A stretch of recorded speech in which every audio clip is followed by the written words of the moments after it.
Fala galera, tudo bem? Sejam bem-vindos ao Estogel, sou o professor Horácio.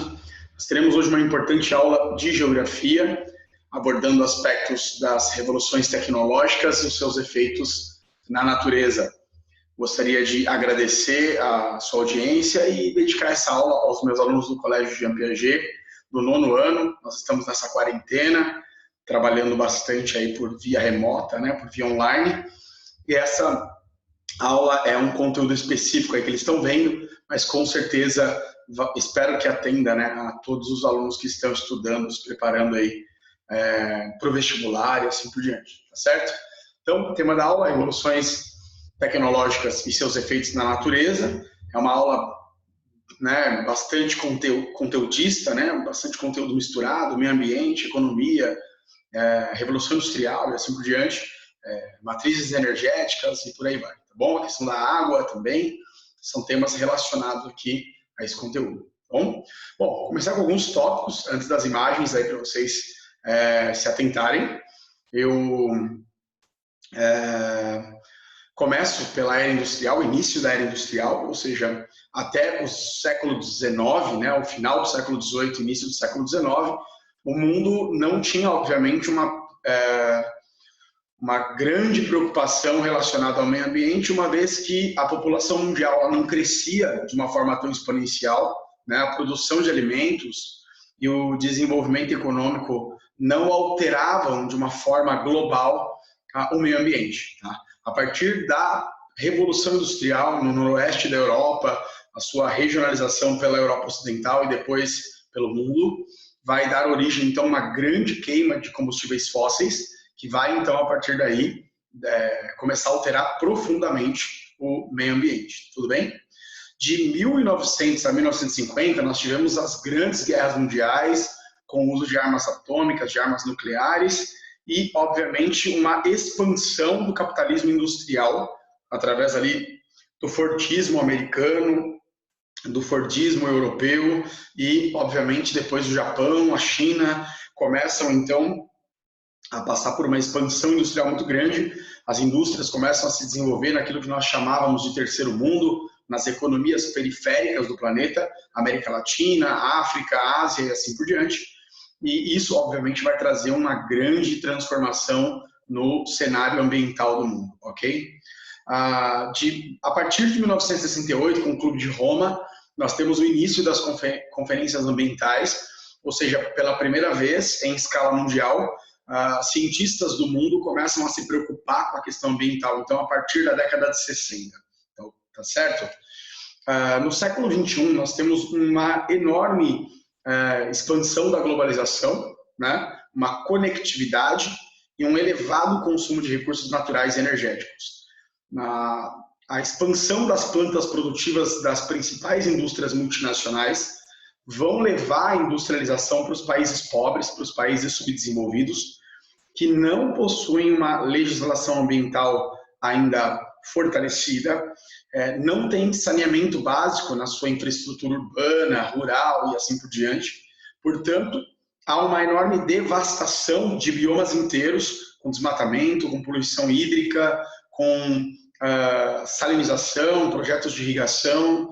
Nós temos cada vez mais problemas agudos de meio ambientes urbanos e também rurais, com projetos de mineração e assim por diante, que estão literalmente devastando biomas inteiros, principalmente nos países tropicais, que são, em geral, países que já foram colônias, países que são ainda, de uma certa forma, neocolonizados pelas principais empresas multinacionais do mundo, que, obviamente, mudaram, reordenaram o território mundial. Ou seja, hoje você tem cada vez mais a presença de multinacionais dos países mais ricos do mundo dominando as matérias-primas e os recursos naturais dos países pobres. É como se a colonização dos séculos XVI e os séculos XVIII continuassem hoje em dia de uma outra forma, de uma forma bonitinha, agrotech, agropop, agrotudo. Parece que esses países e essas empresas estão fazendo algum favor para os países pobres, mas é justamente o contrário.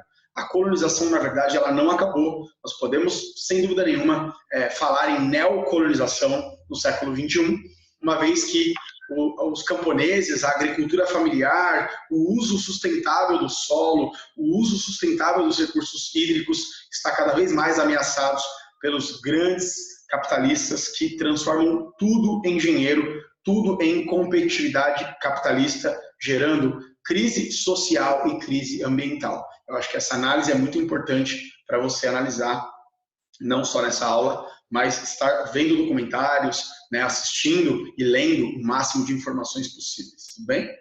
Bom, resíduos, né, poluição e aquecimento global, né, a produção cada vez maior, consumo cada vez maior de água, de recursos naturais, a emissão cada vez maior de carbono, né, de CO2, gerando então aquecimento global.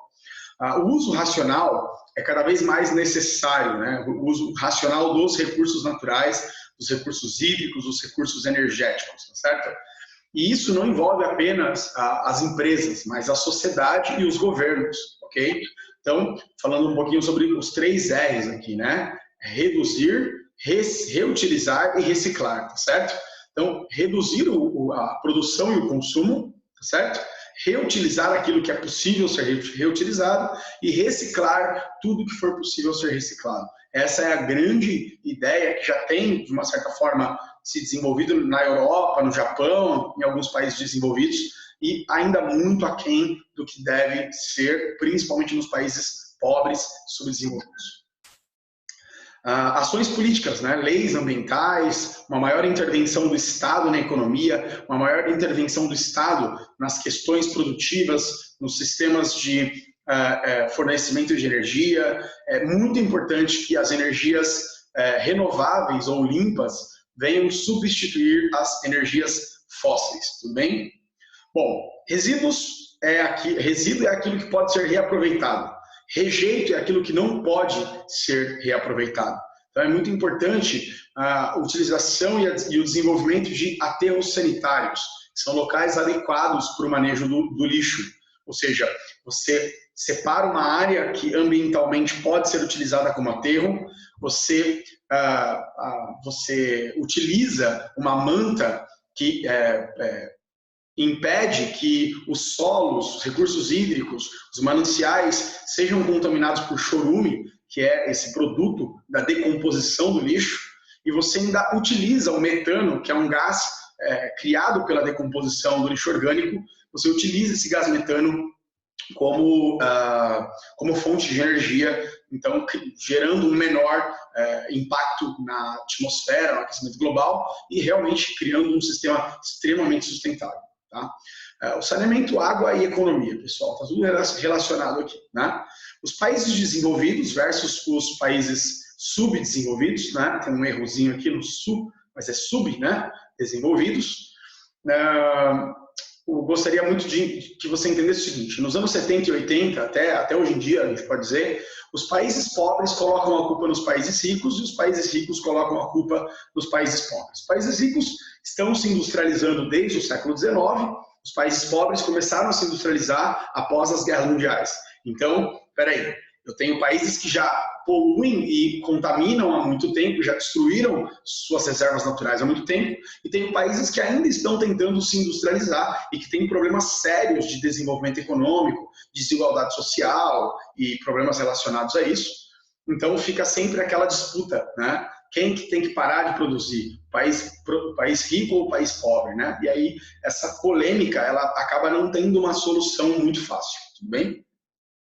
Aterros sanitários versus lixões. Então, aterros sanitários são locais adequados para a disposição do lixo, tem uma imagem à frente, e os lixões são aqueles territórios normalmente vistos em países pobres. O Brasil tem inúmeros lixões a céu aberto, onde você simplesmente dispõe o lixo em qualquer lugar, contaminando o solo, contaminando a água, reduzindo a biodiversidade, a fauna, a flora e assim por diante. Certo? Gerando doenças, gerando contaminação para as pessoas.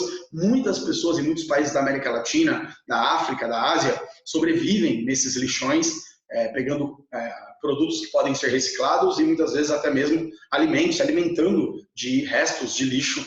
É uma realidade, infelizmente, muito presente nos países subdesenvolvidos, países pobres. Tudo bem? Bom, o ciclo da água, pessoal, é o fator primordial aí que através das mudanças do estado físico, né, vão gerar a natural limpeza e dessalinização da água. Então, nós temos 70% da superfície da Terra coberta por água. Esses 70% geram todo o ciclo da água que movimenta as chuvas e que abastece os rios, que abastece os lagos, que abastece os aquíferos, que abastece os lençóis freáticos e assim por diante. Sem o ciclo da água, nós realmente teríamos sérios problemas para a vida complexa na Terra. E o ciclo da água ele é contínuo, ele é eterno, teoricamente. Entretanto, o nível de poluição dos rios, lagos e dos mares tem comprometido esse ciclo.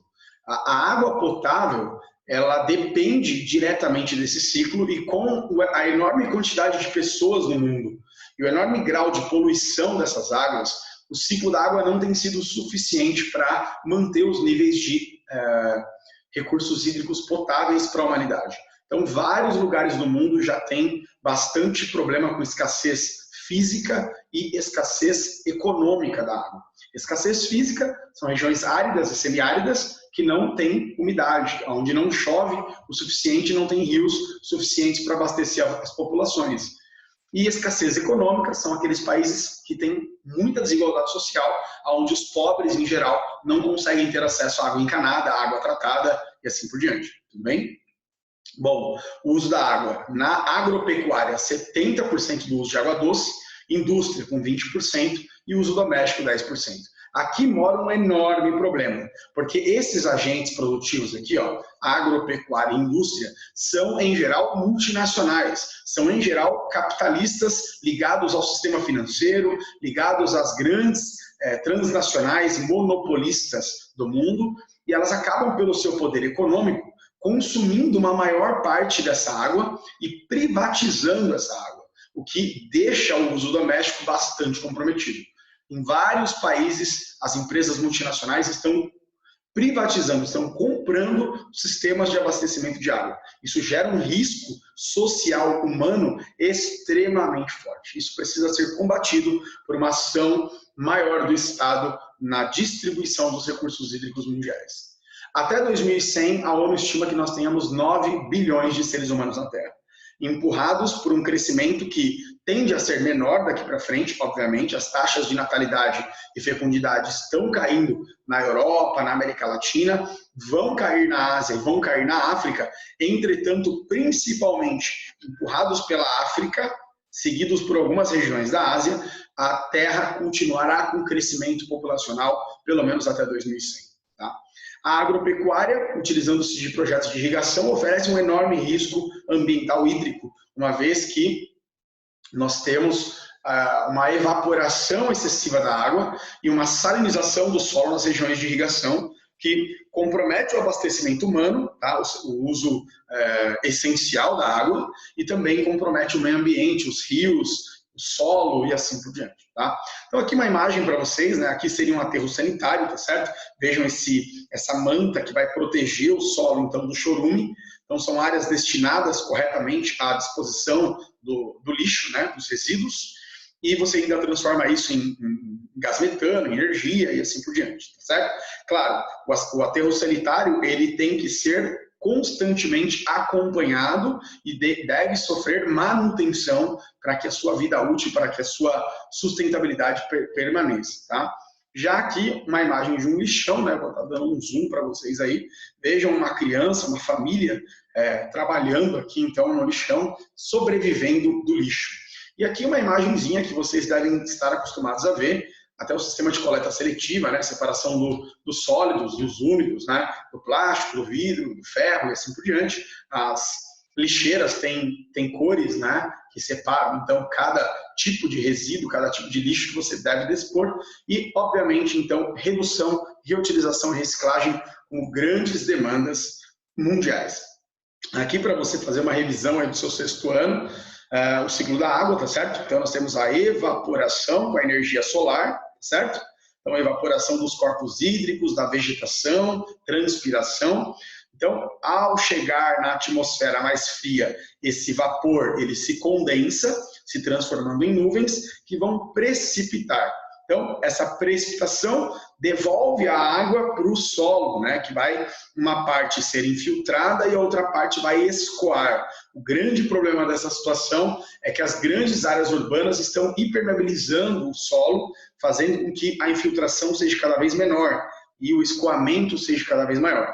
Isso gera inundação, enchente e principalmente faz com que a água não volte para os mananciais, não volte para o subterrâneo, certo? Isso pode gerar, sim, já tem gerado um grave problema de escassez hídrica nas regiões urbanas, principalmente. Tá? Água, fontes de energia. Gente, o desastre do Mar de Aral, né, que é um mar do Cazaquistão e Uzbequistão, que durante a União Soviética, a ex-União Soviética, utilizou um projeto de irrigação para a produção de algodão em essas áreas áridas, desviando a água dos rios que abastecem o Mar de Aral, eliminando então a vazão dessa água, desse lago, que já foi um dos maiores lagos de água doce do mundo, criando realmente um grande deserto naquela região. A salinização e a seca destruíram a pesca, tá? Gerando doenças, destruindo morte da fauna aquática e fauna geral naquela região. Basicamente, essa população tinha uma enorme disponibilidade de água e peixes até os anos 1950, e de 1970 para cá, basicamente, esse lago secou. Tem sido feito obras para revitalizar, mas é difícil você recuperar o original depois que você cria um grau de destruição tão grande quanto esse. Tá? As áreas áridas, semiáridas, que já não têm disponibilidade de água, ainda com as ações humanas, né, o desmatamento, a irrigação, impermeabilização do solo, poluição dos rios, e a geopolítica da água, gente. Várias regiões do mundo, a água é utilizada de forma coletiva, né? Ela é dividida. Então, vários recursos hídricos são limites de fronteiras entre países, principalmente na África, com o Rio Nilo, Oriente Médio, com o Rio Jordão, Tigre e Eufrates, na China, com o Rio Mekong. Poderíamos citar bacia Mississippi-Missouri, nos Estados Unidos e México.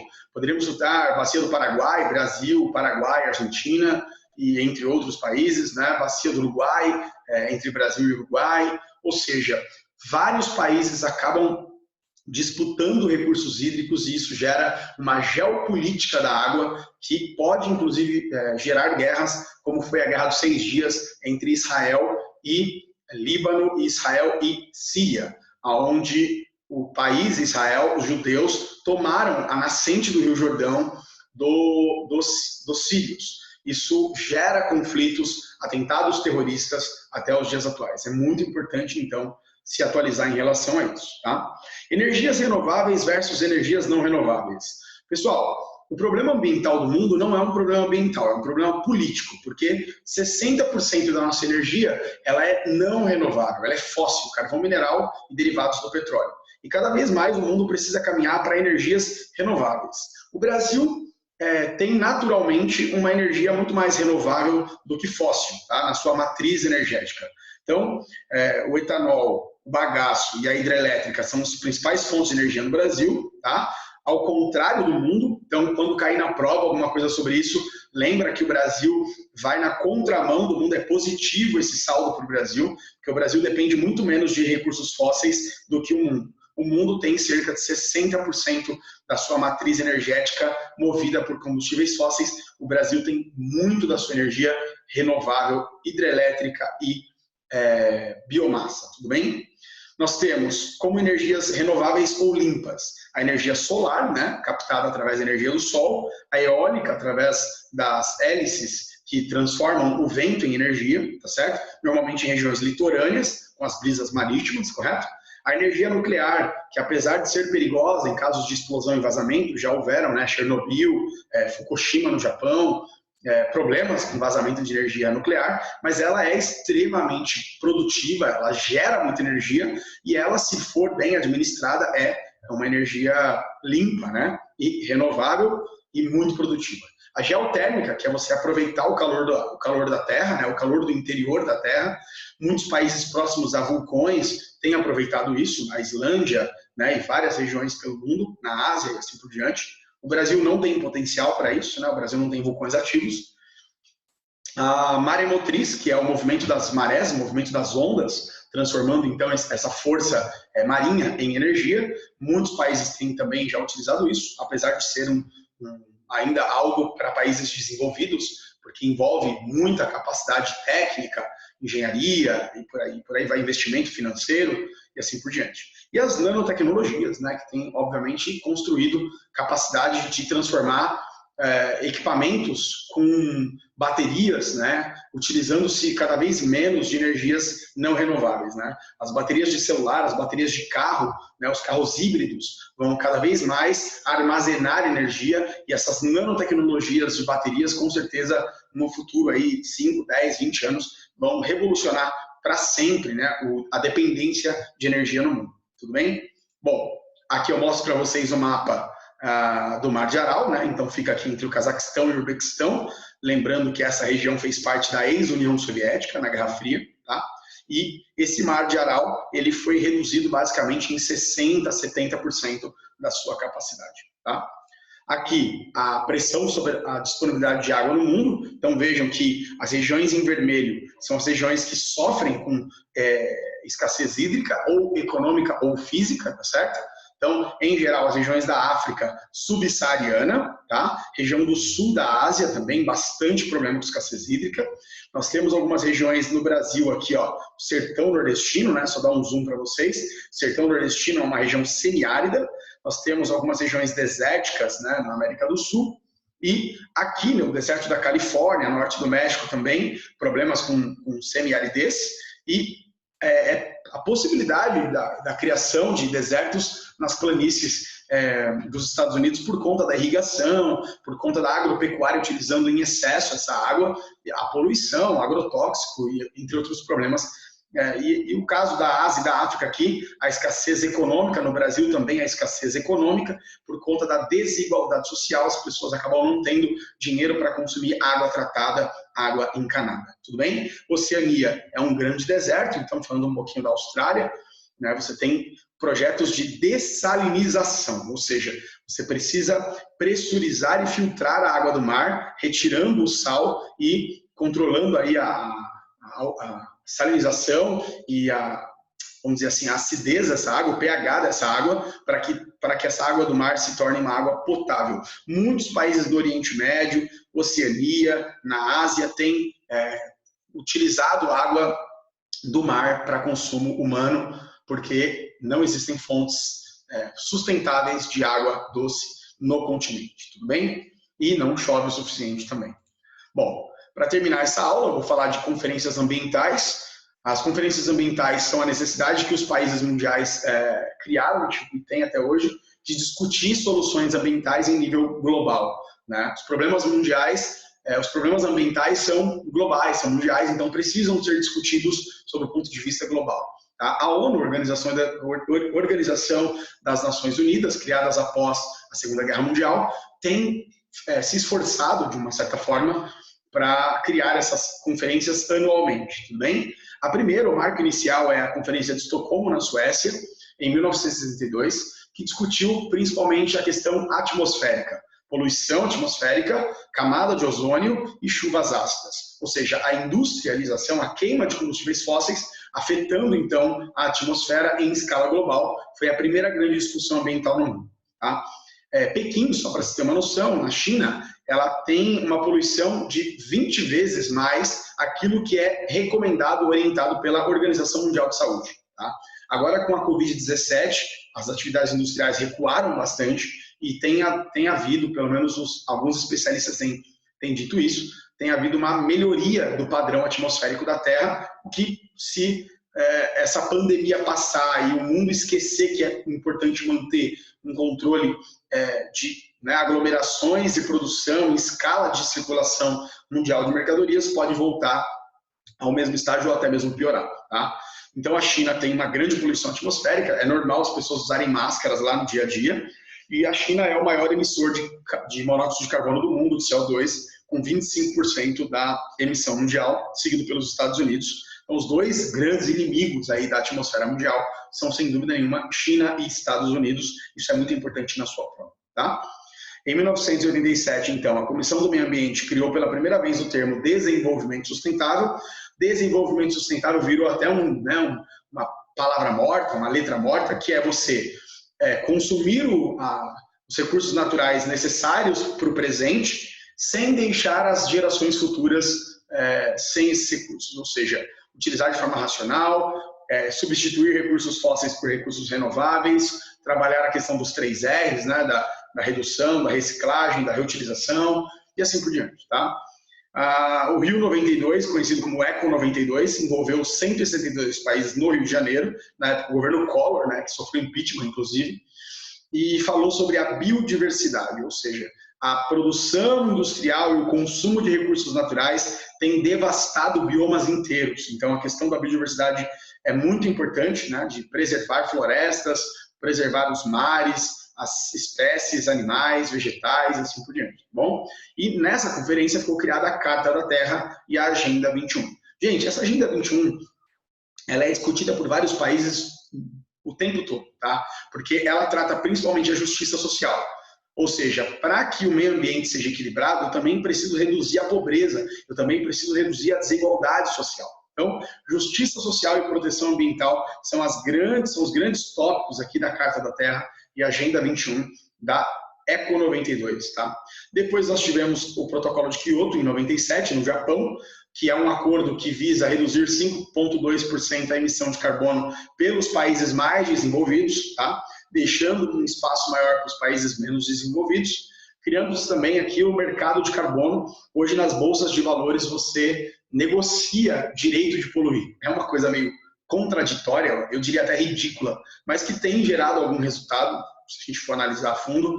Países ricos compram o direito de poluir dos países pobres, porque eles já poluíram muito e os países pobres ainda não poluíram muito, é uma coisa meio irracional, eu diria. Entretanto, esses países ricos teriam que investir em aterro sanitário, em usinas renováveis e assim por diante nos países pobres, havendo uma certa troca aí de poluição por despoluição, uma economia não sustentável por uma economia sustentável. Tudo bem?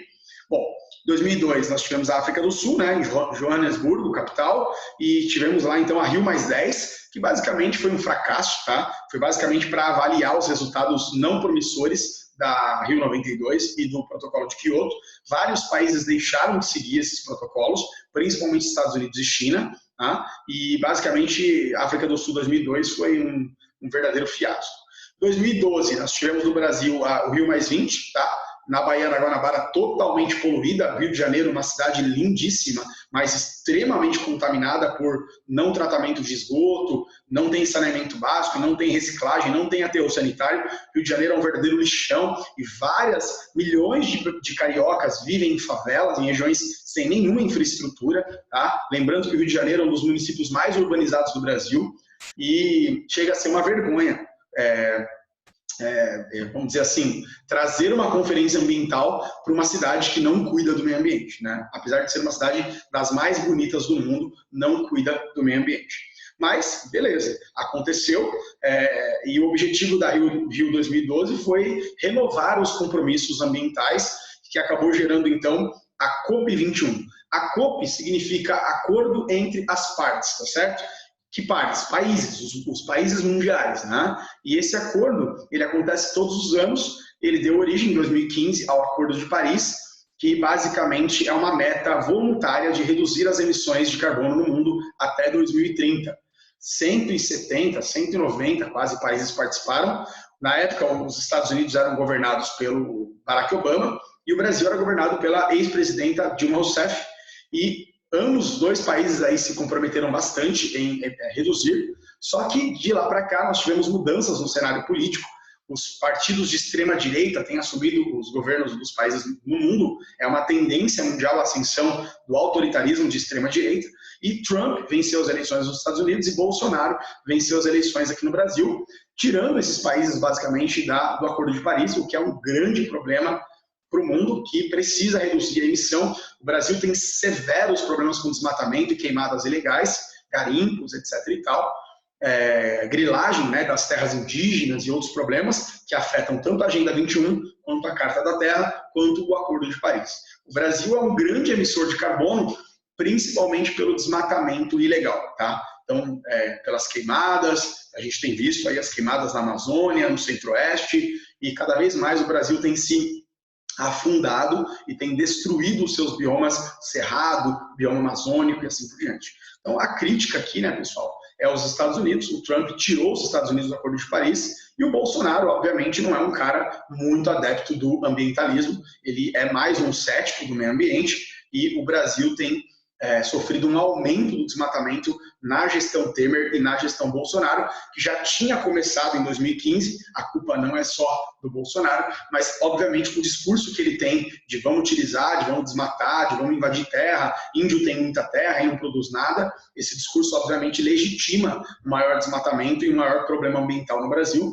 O Brasil, então, não tem cumprido as metas do Acordo de Paris, Estados Unidos nem se fala, saiu, deixou o Acordo de Paris. E só para vocês terem uma ideia, a COP25, o Acordo das Partes, o Brasil sempre teve um enorme soft power, que é uma propaganda nossa do Brasil em relação à preservação ambiental. O Brasil já foi premiado na ONU por conta da sua preservação ambiental da Amazônia, etc. e tal.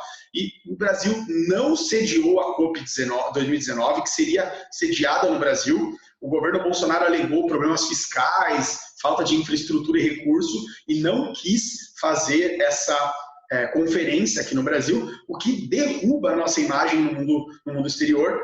Vários países da Europa, várias empresas compram do Brasil por conta dessa bandeira ambiental que o Brasil, infelizmente, não tem mais ou tem perdido na gestão Bolsonaro, que está realmente cada dia pior em relação à crise do governo e essa pandemia da Covid-19. Espero que vocês analisem com calma essa situação. Tá? Aqui, para terminar a aula, um mapinha do aquecimento global, né? Então nós temos um aumento de 1 grau na temperatura média da Terra, é muita coisa. Se até 2050 a temperatura média subir mais 1,5 graus, será realmente um grave problema para o aumento da temperatura e aquecimento global da Terra, gerando problemas com aquecimento global, derretimento das geleiras, aumento do nível do mar, fenômenos atmosféricos cada vez mais intensos, problemas na manutenção da agricultura, né, porque precisa utilizar mais água para produzir mais alimentos com mais população e várias regiões do mundo vão ter expansão das paisagens desérticas, pessoas vão perder o seu local de habitat, que são os litorais, as áreas litorâneas e áreas que hoje são semiáridas vão se transformar em desertos e assim por diante. Tá? E aqui deixo para vocês analisarem as emissões globais de gases de efeito estufa por setor econômico. Tá? É bem interessante vocês analisarem isso. Ó. Vejam que a eletricidade, a agricultura e a indústria são os grandes vilões da emissão de carbono no mundo. É isso que nós temos que substituir por recursos renováveis, principalmente, ok? E claro, o Brasil tem problemas aqui ó, com falta de ferrovias, falta de hidrovias, que são sistemas de transporte mais eficientes, mais rápidos e menos poluentes. Precisamos também cuidar dessa parte, mas sem dúvida nenhuma a indústria, a agricultura e a energia de eletricidade e aquecimento são os principais vilões do aquecimento global. Gente, a minha aula termina aqui, eu espero que vocês tenham entendido e gostado. Se você gostou, se inscreve no canal, deixa um like no vídeo. Te aguardo até a próxima aula, um forte abraço, valeu!